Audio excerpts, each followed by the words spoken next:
साल था 1925। अरब सागर के किनारे बसा बॉम्बे सपनों और ख्वाहिशों का शहर, लेकिन इसकी चमक दमक के नीचे एक अंधेरा था जो जल्द ही पूरे देश को अपनी गिरफ्त में ले लेता। 12 जनवरी की रात एक खौफनाक जुर्म ने शहर के शांत माहौल को हिलाकर रख दिया।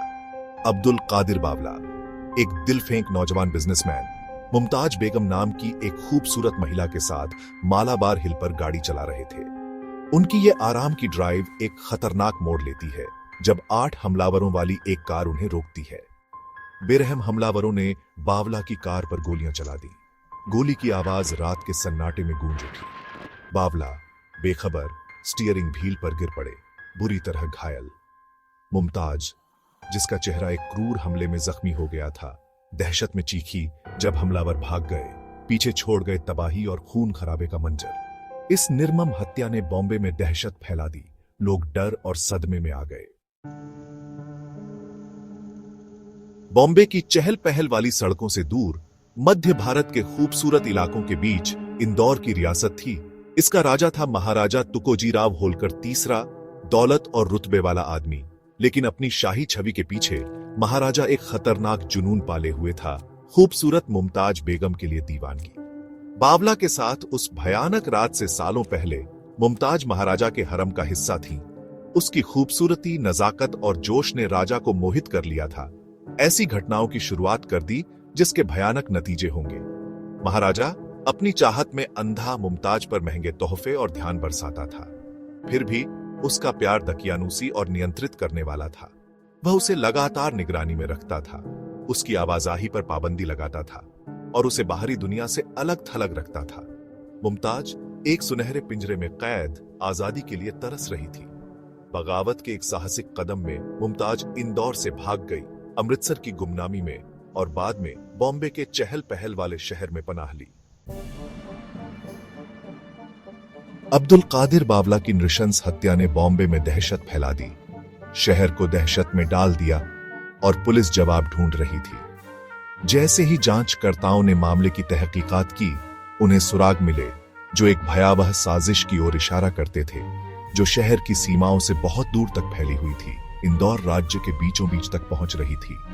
गवाहों ने दावा किया कि हमलावरों को एक लाल मैक्सवेल कार में घटना स्थल से भागते देखा गया था, एक लग्जरी गाड़ी जो उस समय बॉम्बे में कम ही देखी जाती थी। आगे की जांच से पता चला कि कार इंदौर में रजिस्टर्ड थी।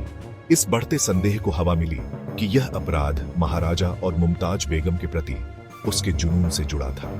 पुलिस ने चतुर कमिश्नर पैट्रिक केली के नेतृत्व में इस लीड का पीछा करने में कोई समय बर्बाद नहीं किया। उन्होंने हत्या के पीछे की सच्चाई को उजागर करने के लिए दृढ़ संकल्पित होकर एक टीम को इंदौर भेजा। बावला हत्याकांड मामले में आरोपियों का मुकदमा सिर्फ एक कानूनी कार्यवाही से कहीं बढ़कर था। यह एक ऐसा तमाशा था जिसने देश को मोहित कर लिया। सत्ता, वासना और साजिश के नंगे पेट को उजागर किया 7 आदमी, जिनमें से ज्यादातर इंदौर राज्य में काम करते थे, इस जघन्य अपराध के आरोपी थे। अभियोजन पक्ष साजिश और बदला लेने की एक सम्मोहक कहानी से लैस आरोपियों को महाराजा और मुमताज बेगम पर नियंत्रण पाने के उसके बेताब प्रयासों से जोड़ने वाले सबूतों का पहाड़ पेश किया। गवाहों ने मुमताज को पनाह देने के लिए बावला के खिलाफ दी गई धमकियों के बारे में बताया, जबकि फोरेंसिक विशेषज्ञों ने हत्या के हथियार की उत्पत्ति की गवाही दी। इसे इंदौर राज्य के शस्त्रागार से जोड़ा बचाव पक्ष ने हालांकि तर्क दिया कि मामला मनगढ़ंत था, ब्रिटिश अधिकारियों द्वारा महाराजा को बदनाम करने और उसके अधिकार को कमजोर करने के लिए फैलाया गया। झूठ का जाल था।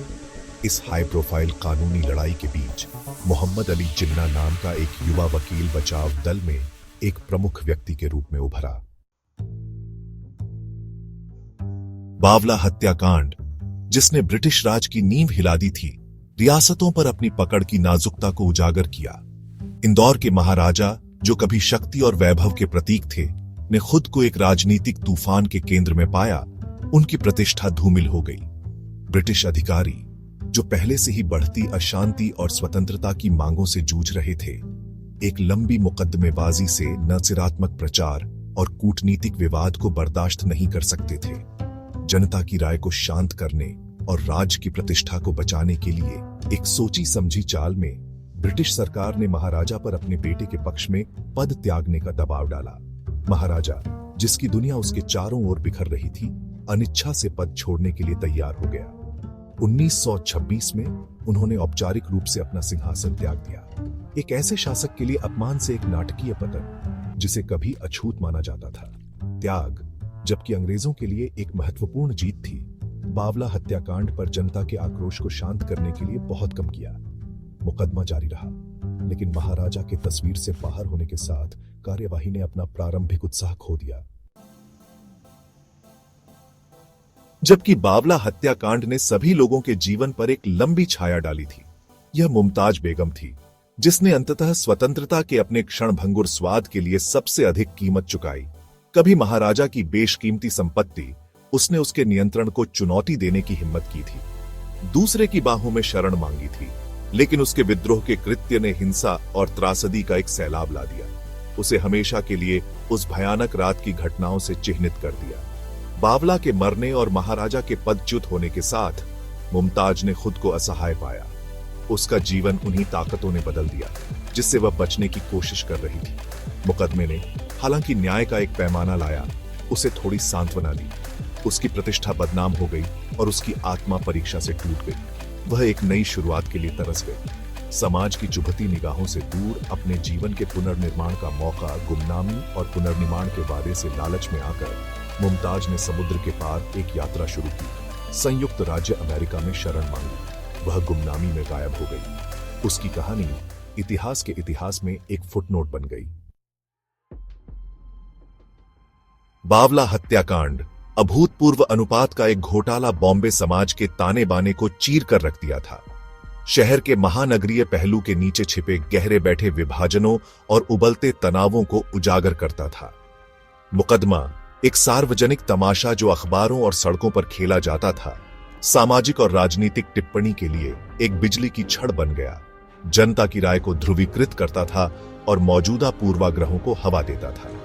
एक तरफ वे लोग खड़े थे जो इस मामले को शाही अत्याचार का एक स्पष्ट उदाहरण मानते थे। निरंकुश सत्ता के जुए तले आम नागरिकों के सामने आने वाले उत्पीड़न और अन्याय की एक कठोर याद दिलाते थे। महाराजा उनकी नजर में एक खलनायक था, एक पतनशील और शोषणचारी सामंती व्यवस्था का प्रतीक, जिसका आधुनिक भारत में कोई स्थान नहीं था।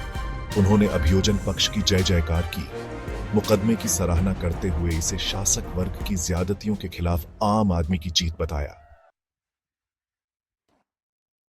बावला हत्याकांड एक सनसनीखेज अपराध जिसने एक राष्ट्र को जकड़ लिया, एक साधारण हत्या के रहस्य की सीमाओं को पार कर गया। यह अपने समय के लिए एक दृष्टांत बन गया। ब्रिटिश राज्य के अंतिम वर्षों में भारत के माध्यम से घूम रही जटिल सामाजिक और राजनीतिक धाराओं को दर्शाता है। मामले ने सत्ता के कच्चे पेट, जुनून की विनाशकारी प्रकृति और गहन परिवर्तन से जूझ रहे समाज में न्याय की नाजुकता को उजागर किया। इस कांड की सतह के नीचे औपनिवेशिक संघर्ष की एक गहरी कहानी थी, भारत की आत्मा के लिए बड़ी लड़ाई का एक सूक्ष्म जगत। महाराजा, भारत के राजसी अतीत का प्रतीक, ने खुद को इतिहास के निशाने पर पाया। उसका भाग्य ब्रिटिश साम्राज्य की घटती शक्ति के साथ जुड़ा हुआ था। ब्रिटिश अधिकारियों, भारतीय वकीलों और एक अपदस्थ महाराजा के कलाचारों के साथ मुकदमे ने औपनिवेशिक शासन की बदलती शक्ति की गतिशीलता को प्रदर्शित किया। बावला हत्याकांड ने परंपरा की स्थायी शक्ति और सामाजिक परिवर्तन की चुनौतियों की एक कठोर याद दिला दी। बावला हत्याकांड हालांकि इतिहास के गलियारों में एक दूर की गूंज है, आज भी एक भूतिया परिचितता के साथ प्रतिध्वनित होती है। वासना, शक्ति और दोनों के दुरुपयोग के विषय जो इस कांड के केंद्र में थे, हमेशा की तरह प्रासंगिक बने हुए हैं। यह मामला अनियंत्रित अधिकार के संक्षारक प्रभावों और जुनून की मानवीय कीमत की एक कठोर याद दिलाता है। महाराजा का पतन एक सतर्क कहानी है कि कैसे जल्दी से शक्ति बदल सकती है और उखड़ सकती है, पीढ़ियों के नेताओं के लिए सबक रखती है। मुमताज बेगम की दुर्दशा हालांकि एक बीते युग का एक उत्पाद है, फिर भी दुनिया भर में अनगिनत महिलाओं द्वारा सामना किए जाने वाले संघर्षों के साथ प्रतिध्वनित होती है। बावला हत्याकांड भारत के अतीत का एक काला अध्याय, मानव स्वभाव की जटिलताओं और इतिहास की स्थायी प्रासंगिकता में बहुमूल्य अंतर्दृष्टि प्रदान करता रहता है।